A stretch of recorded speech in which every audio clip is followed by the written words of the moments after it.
اعوذ باللہ من الشیطان الرجیم بسم اللہ الرحمن الرحیم رب اشرح لی صدری ویسر لی امری واحلل عقدۃ من لسانی یفقہوا قولی رب یسر ولا تعسر وتمم بالخیر وبک نستعین یا فتاح رب زدنی علما رب زدنی علما رب زدنی۔ ناظرین کرام، پچھلی تختی میں ہم نے تختی نمبر 17 وقف کرنے کے قاعدے کو پڑھا تھا اور ہم نے جانا تھا کہ کلمے کے آخری حروف پر جب ہم ٹھہریں گے اور آخری حروف پر اگر زبر زیر پیش ہو تو اسے ساکن کریں گے، دو زبر کو الف سے بدل دیں گے، جیسے یسرن ہے تو یسرا پڑھیں گے، اور دو زیر دو پیش کو بھی ہم ساکن کریں گے، جیسے احدن یا احدن ہے تو احد پڑھیں گے، اور جو تا ہا کی شکل میں ہو بشکل ہا ہو اس تا کو گرا دیں گے اور ہا کو ساکن پڑھیں گے، جیسے جاریتن کو جاریہ اور آنیتن کو آنیہ، لاغیتن کو لاغیہ۔ اسی طرح کھڑا زبر کھڑا زیر الٹا پیش کو بھی ہم ساکن کریں گے، لہو کو لہ پڑھیں گے، کو بہ پڑھیں گے۔ اچھا، پچھلی تختی میں مجھ سے ایک غلطی ہوئی تھی جس کا ازالہ ضروری ہے۔ ہم نے یہ بتایا تھا فیہا عین جاریہ، اس میں ہم نے اظہار بتا دیا تھا غلطی سے۔ تو دوستو دیکھیں، یہ اظہار کے حروف میں سے نہیں ہے جیم، تنوین ہے یہ نون کے اوپر، تنوین کے بعد جو جیم ہے یہ اخفا کے حروف میں سے ہے، تو یہاں پہ اخفا ہوگا، عین جاریہ فیہا عین جاریہ۔ چلتے ہیں اب اپنے 18 نمبر تختی کی طرف ہم، اور دوستو اس تختی میں ہم پڑھیں گے تشدید مع تشدید۔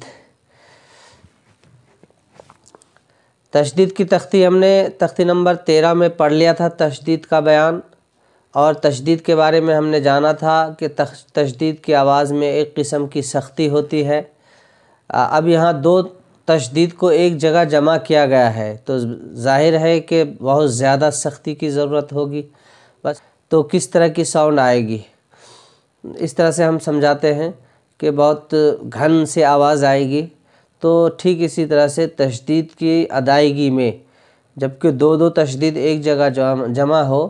تو بہت زیادہ سختی پیدا ہوگی، اور اسے سخت انداز میں پڑھیں گے، جیسے علیون، عین لام زیر عل، لام یا زیر لی، علی، یا واو پیش یو، علیو، نون زبر نہ، علیون،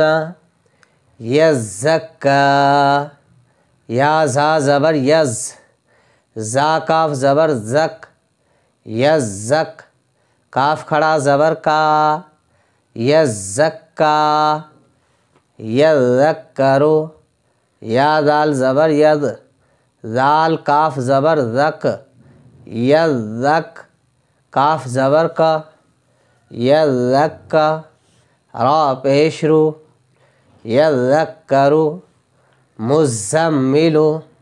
میم زا پیش مز، زا میم زبر زم، مزم، میم زیر می، مزمی، لام پیش لو، مزملو، مدثرو، میم دال پیش مد، دال ثا زبر دث، مدث، تا زیر ثی، مدثی، را پیش رو، مدثرو، علیین، یہاں پہ ہے علیون اور یہاں ہے علیین، یہاں واو مدہ کے ساتھ، یہاں یا مدہ کے ساتھ، ٹھیک ہے؟ تو اس کو سمجھ کے لینا ہے۔ عل، عین لام زیر عل، لام یا زیر لی، علی، یا زیر یی، علی، نون زبر نہ، علیین۔ آج کی تختی میں بس اتنا ہی، بار بار مشق کریں، اللہ ہمارے ذہنوں کو کشادہ کرے اور علم نافع عمل صالح کی توفیق نصیب فرمائے۔ چینل پر نئے ہیں آپ تو اسے سبسکرائب ضرور کریں اور بیل کے گھنٹے کو آل پر کلک کریں تاکہ نوٹیفیکیشن آنے والی ویڈیوز کی ملتی رہے۔ دعا میں یاد رکھیں۔ السلام علیکم ورحمۃ اللہ وبرکاتہ۔